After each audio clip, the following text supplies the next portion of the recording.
everybody, this is Mary and welcome back to the kitchen. We are in late summer and I'm harvesting okra. My okra has done absolutely great this year and I am so thankful for that because we really enjoy okra.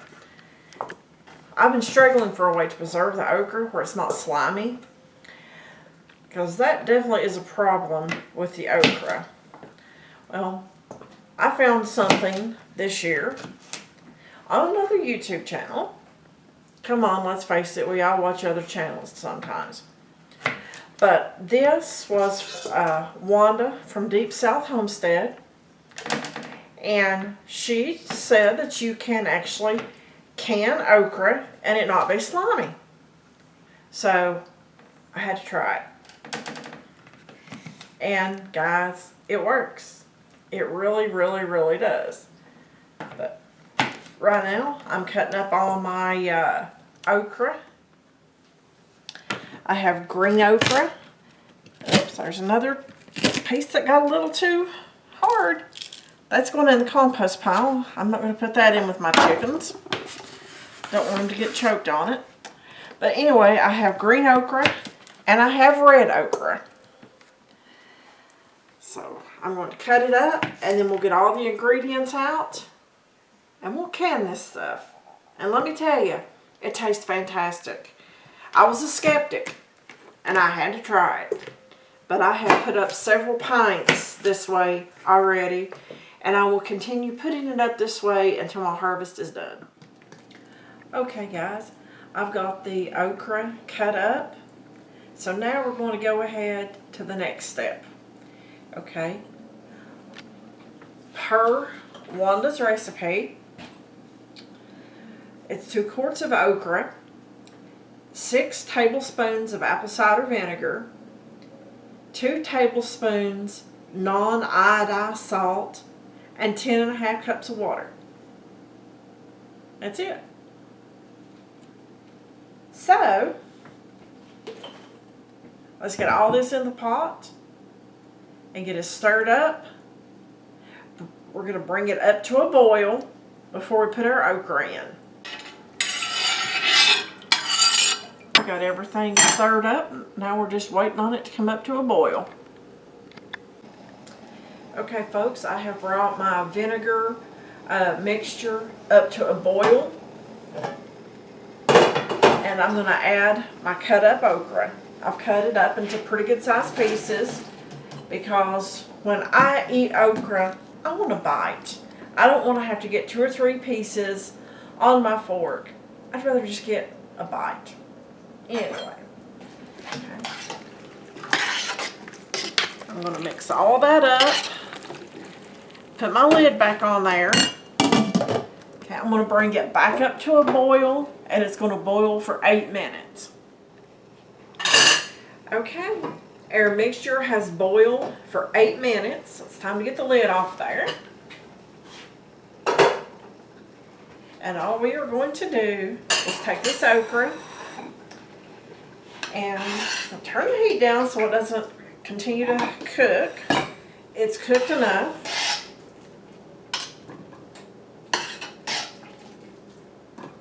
We're going to take the okra out, kind of mash it down in there. Try to get it to settle a little bit.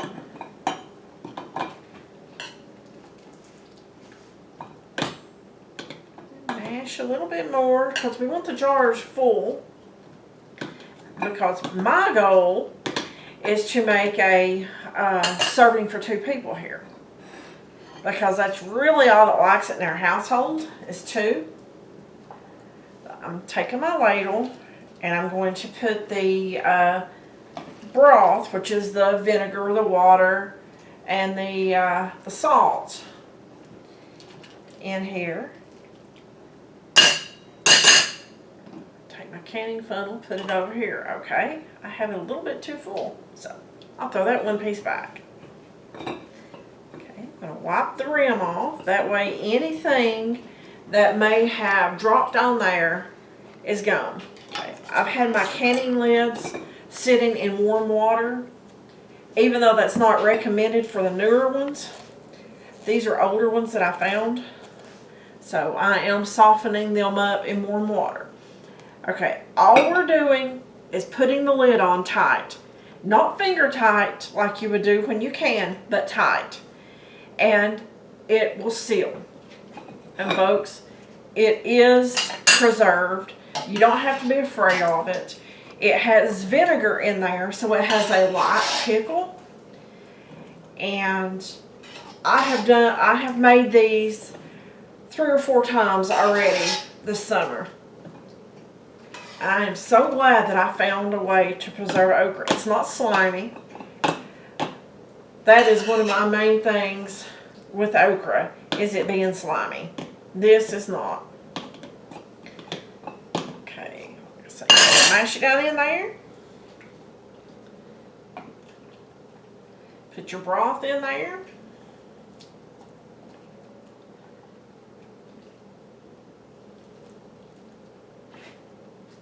And we'll keep going until we get them done. Okay, folks. I have the okra in a jar. I started out with 2 of these, which is 16 cups. Okay. I got 6 pints. It cooked down that much.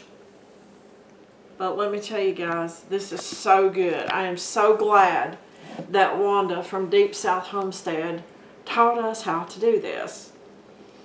Okay, I'll make another video later on about how I prepare it, but I'll tell you how to do it right real quick. You open the jar, you drain it, you rinse it, and you can saute it in bacon grease. Any way that you would do okra, it's already 3/4 of the way cooked. Okay, so I've done it like that. And also, I have just taken cornbread, mixture, cornmeal, whatever you dip your okra in, added seasonings to it, and fried it. I mean, that's it. Or you could just drain it, rinse it, and eat it like this. Because it really is good and it's not slimy. I know I'm going on and on, but I'm really impressed with this. So if you were to have one not sealed, because occasionally, guys, if you can, you know that you are going to have something that the lid just fails on. Put it in the refrigerator and eat it within 2 days. But thanks for watching. I hope you enjoy this video. And I really honestly hope you like this as well as what me and my family do. Thanks for watching, and we'll see you on the next one.